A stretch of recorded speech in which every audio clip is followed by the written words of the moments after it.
hacer la grabación.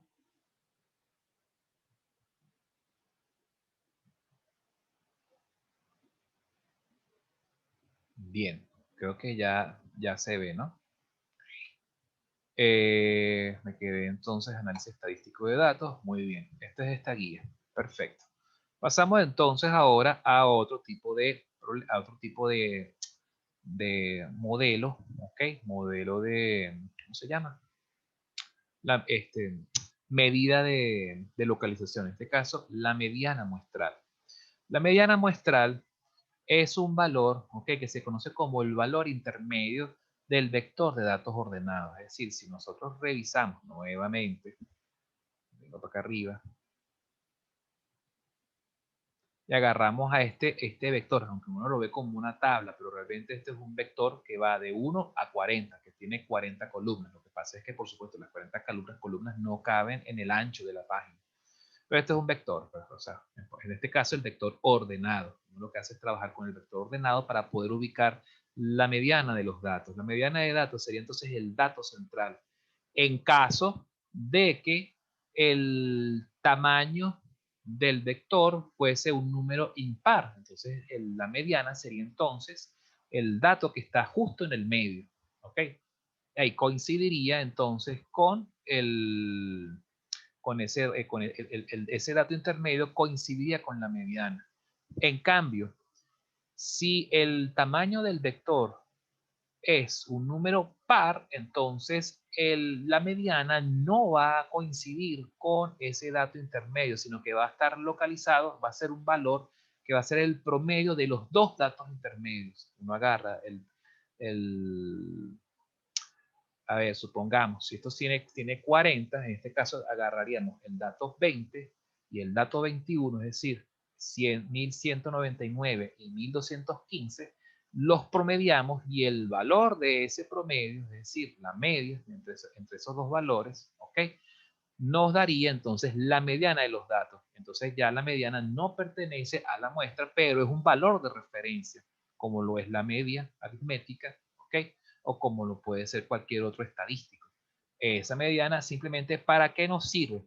Nos sirve para saber cuál es el valor tal que a su izquierda o a su derecha aglutina el 50% de los datos. ¿Ok? Por eso es simplemente el dato central. ¿Por qué? Porque el dato central porque me permite saber hasta dónde llega el 50% de los datos. ¿Ok? Esa es una forma también de localizar el 50% de los datos, hasta dónde llega. ¿Ok? Una medida de referencia. Si nos vamos a la fórmula, está más abajo. Ajá, aquí está. Esta es como la forma aritmética, la fórmula general para poder representar esto. Fíjense que la mediana se representa con el vector ordenado, ¿ok? Pero con un vector X mayúscula, pero con un sombrerito arriba, ¿ok? Sombrerito cóncavo. Y fíjense que se trabaja entonces con los datos ordenados, ¿ok? Del vector de muestras. Y se toma que va a ser X sub J, ¿ok? Cuando J es N más 1 entre 2, siempre y cuando N sea impar. Si N es impar, entonces simplemente se toma el valor de N, cuando se le suma 1, ese valor de N pasa a ser par, se divide entre 2 y nos da exactamente ¿qué cosa? El valor de J donde está el dato central en el vector ordenado. Y se reporta aquí. Cuando n es par, simplemente se divide entre 2 para entonces definir el valor de j, que va a ser el subíndice, tanto del valor de los dos valores centrales, ¿ok? Los dos valores centrales para después promediarlos. Y ese promedio es el que se va a reportar como la mediana de los datos, ¿ok? Básicamente es eso es ubicar ese dato allí, ¿ok? Para saber entonces hasta dónde llega el 50% de los datos, ¿ok? La mitad de los datos contenidos, bien sea si el número es par o si el número es, si el tamaño de muestra es par o impar. Profesor, pero N es la cantidad de datos. N es la cantidad de datos, correcto. En este caso, en el ejemplo anterior, el ejemplo de los bombillos, de la vida útil de los bombillos que tenemos por aquí arriba, ¿Cuántos datos tenemos aquí? Tenemos datos que van del 1 al 40. Tenemos 40 datos. Entonces, n es par. 40 datos, ¿correcto? Nos vamos para acá, Sí. para la fórmula. Me perdí. Ajá. Si n es par, en este caso, si n vale 40, ¿cuánto va a valer el subíndice? J va a valer, entonces, 40. 20. Ah, no, n es impar, perdón. Entonces hay que trabajar es con el de abajo, ¿lo ven? Si n es par, Sí. entonces sería 40 entre 2, sería 20. Pero entonces, ¿cuál sería el índice? ¿Cuál sería la ubicación de la... Piense que como es par, la mediana no va a coincidir con el dato central, sino con el promedio de los dos datos centrales, es decir, el dato en la posición 20 y el dato en la posición 21. ¿Lo ven?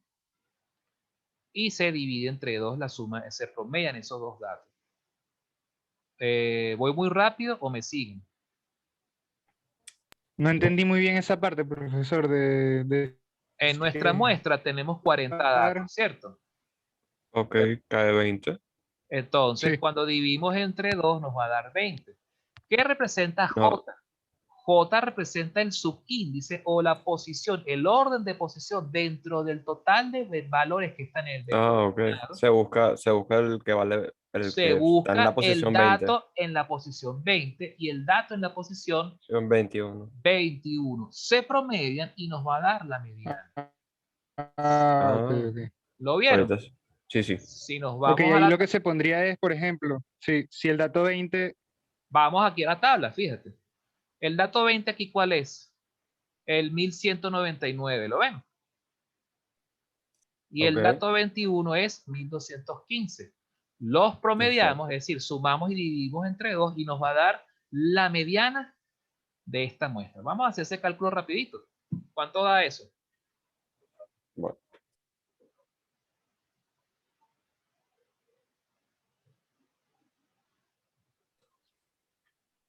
1207. 1207. ¿Eso qué quiere decir? Que en el valor 1207, ¿verdad? 1207, que está comprendido justamente entre 1199 y 1215, ¿cierto? En 1207 a su izquierda se aglutinan, se acumula el 50% de los datos, es decir, la mitad de los datos de la muestra.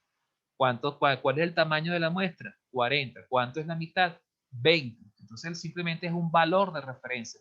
¿Ese valor existe en la muestra? No, no existe, pero no importa, eso no es problema, simplemente es un número para poder entonces tener como la referencia de que a la izquierda del dato o del valor 1207 se aglutina el 50% de los datos.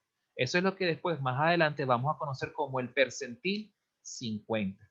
¿Ok? Eso es cuando la muestra es par, cuando el tamaño de la muestra es par. Supongamos que el tamaño de la muestra no es par, sino que es impar. Supongamos que en vez de llegar a 40, llega a 39. Este dato no existe. Vamos a descartarlo. Si el dato no existe, vamos a ver si puedo, a ver, una cosa que me permita escribir. Supongamos que este dato nos los volamos. Y entonces el dato llega hasta 39, es decir, que n vale 39, ¿verdad? Entonces, si n vale 39, ¿cuál sería ahora la mediana de estos 39 datos? ¿Cuál sería? Díganmelo ustedes en este instante.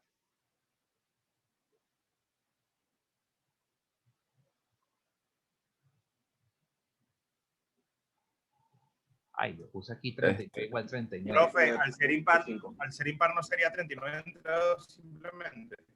no, Ajá, porque hay que sumar una unidad, no es la broma. ajá. Había, Vamos a había ver, como una fórmula Ah, es distinta. cierto. ajá. Este sería ahora el n. ¿Qué pasa con el valor de j? ¿Cuánto tiene que valer j, que es el índice o la ubicación que me dice la posición donde se encuentra esa mediana? ¿Cuánto debe valer? N más 1 dividido entre 2, algo así. N más 1, Entre esa 2. N me parece un H. Bueno, estoy haciendo lo mejor que puedo con el pulso mío, que no es muy bueno ahorita. A ver, N más 1 entre 2, correcto. ¿Y cuánto va a dar ese N más 1 entre 2? 40 todos. 20. ¿no? 20. Bueno, Exacto. sí. Arriba 40, pero entre 2, 20. Quiere decir que en la posición 20 de esta muestra se va a encontrar, ¿qué cosa? La mediana de los datos. Entonces, la mediana de los datos va a estar aquí. Entonces, ahí ese sería el dato central. De mis 39 datos, el dato central es este, que significa que a la izquierda de él se encuentra la mitad de los datos, ¿ok? La mitad de los datos, incluyéndolo, pues no podemos decir que es la mitad exactamente, porque sería la mitad con un porcentaje, la mitad, 5. ¿Me explico? Pero lo que importa es que tanto a la derecha, perdón, como tanto a la izquierda como a la derecha se encuentra el mismo número de datos. ¿Ok? Fíjense cuántos datos hay aquí. 5, 10, 15, 19, ¿verdad? ¿Y cuántos datos hay a la derecha? Tendríamos 5, 18, ¿no? 10, 15, 19. Es decir, tiene que, ese dato central está, se llama central justamente porque tiene el mismo número de datos tanto a la izquierda como a su derecha. Y esa es pues la definición de la mediana. ¿Se entendió la explicación? ¿Alguna duda? Sí, Sí, profe. profesor. ¿Se entendió? Estamos Todo claros bien. entonces de cómo funcionan entonces estas fórmulas, ¿no? Vamos a echar un vistazo. Vamos a borrar todo esto. Y volvemos entonces para abajo.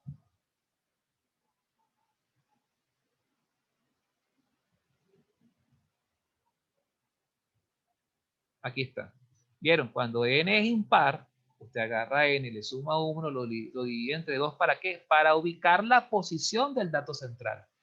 Y esa posición es la que entonces te permite reportar el dato central. Eso es cuando n es impar. Pero cuando n es par, entonces usted tiene que ubicar son los dos datos centrales. Agarra el n, lo divide entre 2 y después con eso usted ubica el primer dato central y el segundo dato central. Los divide, los suma y los divide entre 2 o los promedia, pues los promedia, y va a reportar un número que no va a pertenecer a la muestra, pero que sirve de referencia porque a la derecha, tanto a la derecha como a la izquierda, va a existir la misma cantidad de datos. Cuando trabajamos en el caso de que n era par, que contemplamos los 40 datos, vuelvo para mi tablita, esos 40 datos estaban aquí, estaba justamente entre el dato 20 y el dato 21, y daba, creo que si mal no recuerdo, 1207. A la izquierda de 1207 teníamos estos 20 datos, y a la derecha de 1207 teníamos estos otros 20 datos. Se cumple el mismo principio de la mediana cuando el número de muestra, el tamaño de la muestra es impar. ¿Estamos claros? Bien. Sí, sí. Chévere. Entonces, fíjense, eso es pues la definición de mediana. Ya todo lo demás que sigue en esta guía, bueno, lo pueden ustedes revisar por su cuenta. Ok, revísenlo. A cualquier duda, ustedes me pueden consultar por el grupo de WhatsApp o a estar pendientes. Pero básicamente es más o menos ir en torno a la misma explicación. Ok. Estén muy pendientes porque justamente estas fórmulas, que es donde normalmente los estudiantes suelen confundirse, es para hallar la posición dentro del vector de muestra ordenadas. ¿Okay? La posición del dato central o del par de datos centrales para promediarlos después. ¿Ok? Eso es pues el significado de esa fórmula. Bien. Luego, lo que sigue después, bueno, son algunos criterios para poder trabajar con cómo trabajar con los intervalos de clase, pero prefiero explicarlo más adelante cuando lleguemos a algo que se conoce como los percentiles, que estamos ya muy cerca de llegar a los percentiles. Ya vamos a llegar a los percentiles. Hay otro indicador que es muy facilito, que por eso no nos vamos a demorar mucho con ello, que se conoce como la moda muestral. La moda muestral es un tipo de medida de localización que nos permite saber cuál de todos, en el caso, si estuviésemos trabajando con, con datos cuantitativos discretos, finitos, es decir, si tuviésemos datos cuantitativos discretos finitos, pudiésemos saber, por ejemplo, cuál de todos los datos es el que más se repite. ¿Ok? El que más se repite viene siendo la moda muestral. Fíjense que las definiciones de moda muestral, mediana y media aritmética, ¿verdad? O promedio media aritmética de la muestra, media muestral, no son exactamente lo mismo, pero apuntan hacia algo que es como buscar la tendencia central de los datos. ¿Ok? La tendencia central de los datos para poder saber más o menos en torno a cuál valor de referencia se aglutina la mayoría de los datos de forma central. ¿Ok? Cuando las muestras son simétricas, es decir, la mayoría de los datos se concentran en un punto central del vector de muestras aleatorias, ¿verdad? Bien, el ordenado, por supuesto. Entonces, es posible que la moda, la mediana y la media, ¿verdad? En algunos casos pueden llegar a parecerse muchísimo, si no, en casos muy particulares, pueden valer exactamente lo mismo. Más adelante, cuando lleguemos a los temas del segundo parcial, vamos a encontrar casos en los que tal cual se cumple eso, en el segundo y en el tercer parcial, donde vamos a tener distribuciones de probabilidades, donde tanto la media, la moda y la mediana son exactamente iguales. Ojo, eso no siempre ocurre, son casos particulares, son ya modelos matemáticos específicos. ¿Ok? Pero eso pasa, ¿por qué? Porque la mayoría de los datos se aglutinan en el medio. ¿Bien? Eso es pues la moda muestral. La moda muestral es justamente el dato que más se repite, o en este caso la clase que más se repite. Si nos vamos aquí al diagramita que tenemos aquí, este histograma de frecuencias que está más arriba, podemos ver cuál sería aquí en este caso la moda muestral de esta distribución de clases. Haríamos referencia en todo caso a el centro de la clase que tiene más frecuencia o que aglutina más datos. En este caso sería la 1, 2, 3, la cuarta clase. La cuarta clase, el dato que más se repite sería entonces el de la cuarta clase. ¿Ok? Ahora, si nos vamos a datos cualitativos, cuando es, por ejemplo, estamos trabajando con, ¿se acuerdan de esto que era el ejemplo de los datos cualitativos de las computadoras, el número de usuarios de o dueños de computadoras, la marca que más se repite o la marca de mayor preferencia? En este caso, la muestra, la moda estaría en torno a la clase de la compact. ¿Ok? Eso es pues entonces las modas, pues, como tal. La forma de nosotros determinar las modas. Bien. Pasamos ahora a lo que es el percentil, que es otra de las medidas de localización más importantes que se utilizan en análisis de datos. Los percentiles, ¿ok? Los percentiles, como pueden ver, vamos a ver, es un valor que está en el eje horizontal, es un número, ¿ok? Puede o no estar contenido en la muestra de datos, es un valor X, ¿ok? Que puede estar o no contenido en la muestra de datos y que tiene la característica de que es un valor de la variable tal que a su izquierda aglutina tanto porcentaje de datos, ¿ok? El 20% de los datos, el 25% de los datos, el 50% de los datos. La mediana es un percentil particular, es un tipo de percentil. Es el percentil que aglutina el 50% de los datos. ¿Ok? Aquí pueden ver las fórmulas que se utilizan para poder calcularlos o estimarlos a partir del tamaño total de la muestra y del porcentaje al cual nosotros queremos que ese percentil arrope o acumule datos a su izquierda. ¿Okay? Un valor de X, ¿okay? Es un valor en el eje horizontal tal que acumula ciertos datos, ¿okay? Cierto porcentaje de datos. Si el alfa n no es entero, entonces se toma la parte entera. Fíjense, voy a ver si puedo hacer un zoom aquí para que lo puedan ver bien claramente. Si, por ejemplo, cuando uno multiplica ese porcentaje por el tamaño de n y no nos da un número entero, sino que nos da un número entero con una parte decimal, por ejemplo, 50,75, 22,333333, por ejemplo. Entonces, el percentil o el índice del percentil lo vamos a representar con la parte entera de el producto del alfa del 0, algo por el n más 1 y se toma la parte entera. Y ese es pues entonces el valor del percentil. ¿Okay? El dato, ese sería el dato, el valor de el dato dentro de la muestra ubicado en esa posición. ¿Ok? Si el alfa n es un número entero, entonces simplemente lo que se hace es agarrar y tomar el dato en la posición alfa n y el dato en la posición alfa n más 1 se promedian y ese sería pues el percentil. ¿Okay? Eso es por supuesto cuando estamos trabajando con una muestra de datos, cuando conocemos todos los datos, pero cuando no conocemos todos los datos, tenemos que entonces trabajar con otro tipo de medida. Cuando nos dan, por ejemplo, cuando en lugar de conocer todos los datos de la muestra, del vector de muestra, lo que conocemos en realidad son los vectores de frecuencias absolutas y los vectores de frecuencias acumuladas, o los vectores que sería el F mayúscula, nosotros trabajaríamos o con el F mayúscula o con el H mayúscula, ¿ok? Que sería en todo caso la frecuencia acumulada relativa, ¿ok? ¿Por qué? Porque justamente lo que estamos, el percentil se asocia directamente con ese par de vectores, bien sea con por el tema de que justamente es un número tal que acumula a su izquierda tantos datos, ¿ok? Bien sea en números, en cantidades absolutas, o bien sea en cantidades relativas, ¿ok? Fíjense que también se definen unos percentiles especiales. Como les había dicho, el percentil 0,5 es la mediana de la muestra. Los percentiles que son 0,1, 0,2, 0,3, etcétera, se conocen como los deciles.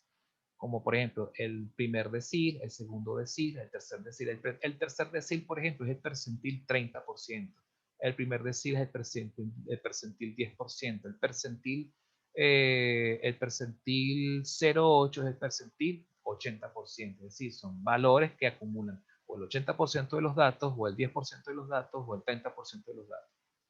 Luego tenemos los cuartiles, que se conocen como los percentiles 0,25, 0,50, que es un cuartil también, o el percentil 0,75. Es decir, son valores de X o de valores de referencia en la muestra que acumulan a su izquierda el 25% de los datos, o el 50% de los datos, o el 75% de los datos. Bien, el segundo cuartil, por supuesto, coincide con la mediana de la muestra porque corresponde a el 50% de los datos. A veces se habla de el cuarto cuartil, pero el cuarto cuartil corresponde simple y llanamente a el percentil 100, es decir, el valor tal que acumula a su izquierda el 100% de los datos. ¿Ok? Esos son pues los percentiles. Ahora, cuando... Profesor, no me quedó muy claro lo del percentil cuando no es entero. Cuando no es entero. Ojo, esta fórmula es para hallar los percentiles, ¿ok? Los percentiles cuando están dentro del vector muestra aleatoria ordenada. Pero cuando no está el vector muestra aleatoria disponible, ¿verdad? Cuando no tenemos esa información, tenemos que ubicarlo a partir de las frecuencias absolutas o las frecuencias relativas absolutas, es decir, a partir de los F mayúsculas y los H mayúsculas. En caso de que dispongamos, en el enunciado del problema, dispongamos del vector aleatorio muestra absoluta, ¿ok? Bueno, se aplica el mismo procedimiento que hicimos con la deducción de los valores de percentiles para las medianas, ¿ok? Es decir, si alfa por n, es decir, ¿qué viene siendo alfa? El porcentaje de datos que quiero que corresponde al percentil, porcentaje de datos acumulados a la izquierda del percentil. N, el tamaño total de la muestra. Si cuando multiplico alfa por n, supongamos 0,30 por n, supongamos que n es 40, 0,30 por 40, ¿me va a dar un número entero?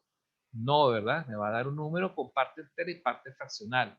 Entonces, ¿dónde va a estar, en qué posición va a estar situado el percentil? Va a estar situado en la posición que es alfa n más 1 parte entera. ¿Se acuerdan lo que era la parte entera? No, eso es matemática, creo que era cálculo 1. Tomas la parte entera de ese resultado. En caso, en caso de que alfa por n sí sea un número entero, es decir, supongamos 0,30 por 60 y n vale 60, el tamaño de la muestra es 60. Cuando multiplico ese par de valores, sí me va a dar un número entero. Entonces, ¿qué hago? Me voy a mi vector de muestra aleatoria y tomo el dato que está en la posición alfa n y el dato que está en la posición alfa n más 1, los promedios, ¿verdad? Promedio esos valores de X y ese sería el percentil correspondiente. Pero todo esto sirve si solo si tengo a mi disposición los datos, todos los datos de la muestra. El vector, pues, completa su totalidad. Pero no siempre va a ser así el caso. Van a haber casos en los que, o problemas en los cuales a ustedes no se les va a dar esa información, es decir, no se les va a dar el vector, se les va a dar es información referente a frecuencias absolutas, frecuencias relativas, frecuencias acumuladas relativas. Entonces, con base en esa información es que ustedes van a después entonces a deducir esos datos. Para poder deducir esos datos, cuando no pueden utilizar esta fórmula, entonces ustedes tienen que recurrir a algo que se conoce como la interpolación lineal, pero ¿de qué cosa? De las frecuencias absolutas o de las frecuencias relativas absolutas, es decir, de las F mayúsculas o de las H mayúsculas. ¿Ok? Que eso es, por supuesto, tratando de ubicar la información, apoyándose justamente en la tabla de vectores de frecuencias que tenemos aquí, de frecuencia y de clases. ¿Okay? Eso, por supuesto, lo podemos ver con más claridad en un ejemplo de tipo numérico. ¿Okay? Veamos ahora. Vamos a ver rápidamente este ejercicio que tenemos aquí. ¿Okay? Vámonos para este ejercicio. Voy a compartir, a ponerlo en modo presentación. Tenemos este ejercicio. Este es un ejercicio tipo parcial de hace unos años atrás. ¿Okay? Vamos a leer rápidamente. En una determinada empresa metalmecánica, una fábrica, ¿okay? Donde se trabaja con metales, ¿okay? Se hacen maquinados de piezas metálicas, de acero, por ejemplo. Se realizó un estudio de tiempos. ¿Qué es un estudio de tiempos? Un estudio es un método de ingeniería de métodos que se utiliza, ¿okay? Que utilizamos los ingenieros industriales o que se utilizaban los primeros ingenieros industriales. A lo mejor lo habrán escuchado hablar en fundamentos de ingeniería industrial, ¿ok? Que consistía simplemente en que uno agarraba, para analizar, uno de los análisis que uno suele hacer en un puesto de trabajo, en una fábrica, por ejemplo, uno ponía un trabajador, uno se ponía con un cronómetro, uno descomponía, ¿ok? El proceso productivo del trabajador en diferentes pasos o etapas. Entonces uno fijaba la atención en una etapa o paso específico del trabajador. En el momento en que el trabajador empezaba a procesar una pieza, ¿ok? Hasta que la terminaba de procesar, antes de pasar a la siguiente pieza, uno tomaba los tiempos, ¿verdad? Y sacaba unos promedios, ¿ok? Uno sacaba, y entonces de ahí, de alguna forma, ¿cuál era el propósito de eso? Tomar una muestra de cuántos segundos o cuánto tiempo duraba el trabajador con cada pieza para después sacar una media y aplicando algunas fórmulas adicionales, uno podía estimar más o menos en cuánto tiempo el trabajador realizaba esa tarea. ¿Ok? Bueno, supongamos que este sería el contexto de este problema. Estamos en un puesto de esmerilado, es decir, una pieza mecánica que se tiene que operar con un esmeril. A lo mejor no sé si todos conocen lo que es un esmeril. Es una herramienta, una máquina herramienta que funciona con energía eléctrica. Tiene un disco que permite raspar metales, ¿okay? Para de alguna forma perfilar, pulir o corregir ciertos defectos mecánicos, ¿okay? En esas piezas. Se trabaja con una muestra de 500 datos. Ok, vamos a ver si puedo colocar aquí el apuntador. Se trabaja con 500 datos, ¿verdad? Y con esos 500 datos, me fui, de tiempo de operación en segundos. Dichos datos fueron agrupados en 7 clases con las siguientes características. Entonces, fíjense, aquí es donde empieza el laberinto de datos aquí, la información. Hasta la cuarta clase están acumulados el 64% de los datos. ¿Eh? Si se eliminan los datos de la primera y la séptima clase, el tiempo de operación promedio es de 14,8681 segundos. El 24% de los datos está concentrado en la cuarta clase. El total de datos acumulados hasta la tercera clase equivale al doble del total de datos acumulados en la clase anterior. El 9% de los datos está repartido solo en la primera y en la séptima clase. El 84% de los datos está acumulado hasta la quinta clase. El percentil 96 coincide con el límite superior de la sexta clase. Y la desviación intercuartílica es de 4,6 segundos. ¿Okay? Antes de que se asusten, la desviación intercuartílica es simplemente la diferencia entre el tercer y el primer cuartil de la muestra de datos. ¿Ok? O sea que hasta el momento toda esa información la podemos manejar aquí. ¿Qué sigue ahora? Letra A. Hay la distribución de frecuencias. ¿Qué es la distribución de frecuencias? La tablita donde podemos ver las clases, los límites inferiores y superiores, los centros de clase y por supuesto las frecuencias, las F minúscula, F mayúscula, H minúscula y H mayúscula de los datos. Tenemos que hallar esa información. Esa información es clave para después poder trabajar con lo que sigue después. La letra B se refiere a, considerando todos los datos, determine el porcentaje de datos comprendido en el intervalo comprendido entre la media menos la desviación típica y la media más la desviación típica. Esto vamos a tratar de verlo más bien en la clase del miércoles, que es cuando tocaría ver las medidas de dispersión. ¿Por qué? Porque la S, es decir, el dato que corresponde al dato S, se refiere a la desviación típica de la muestra, y esa es una medida de localización de datos. ¿Ok? Medida de localización de las muestras. Vamos a ver si puedo habilitar aquí la flecha visible. Se ve la flecha, ¿no? Perfecto. Vamos a resolver la parte A, es decir, vamos a tratar de hallar la tabla de distribución de frecuencias integrando toda esta información, ¿ok? Analizando, tratando de ver cómo conjugamos toda esta información aquí suelta. Bien. Fíjense que la letra I, el primer literal, el literal I o 1 romano, nos dicen que hasta la cuarta clase están acumulados el 64% de los datos. El 64% de los datos es una medida o una información de frecuencia relativa acumulada, es decir, es una H mayúscula. Y nos dicen que es la cuarta clase, entonces nos están diciendo que es H sub 4.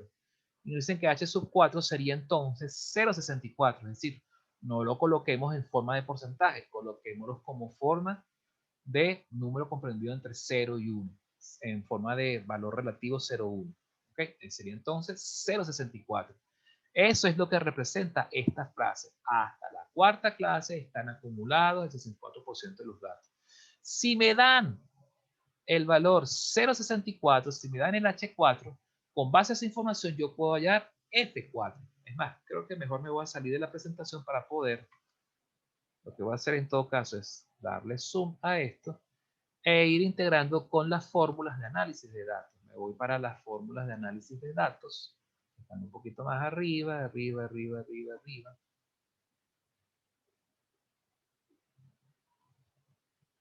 Ajá. Fíjense que conocido H, ¿okay?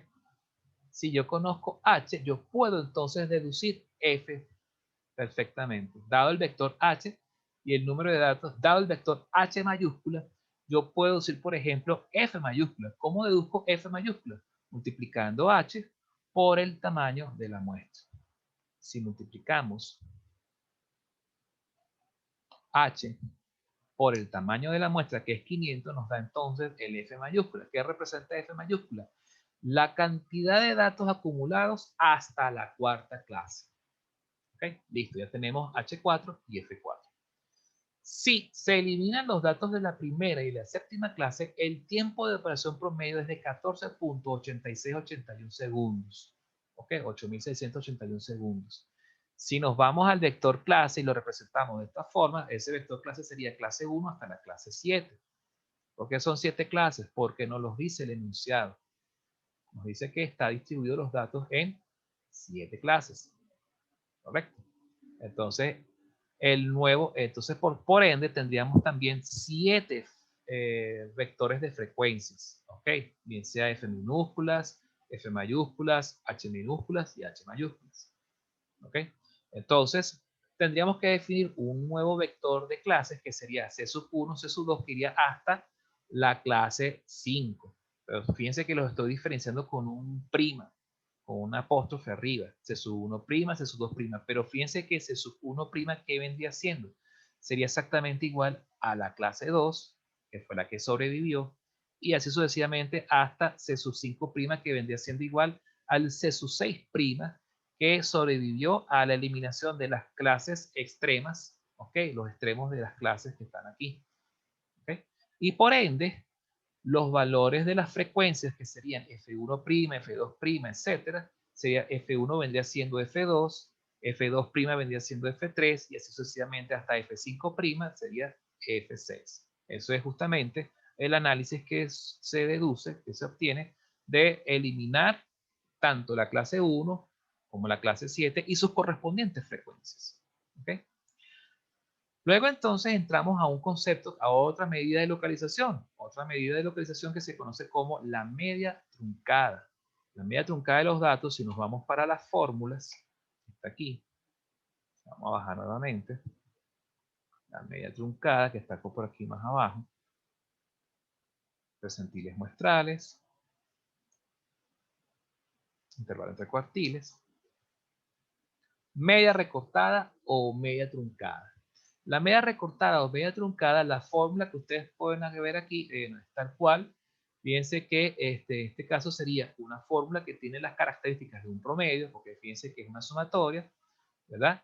Y esta sumatoria, bueno, aunque esta fórmula está definida con base a qué cosa, cuando uno conoce los datos del vector de muestra aleatoria ordenada.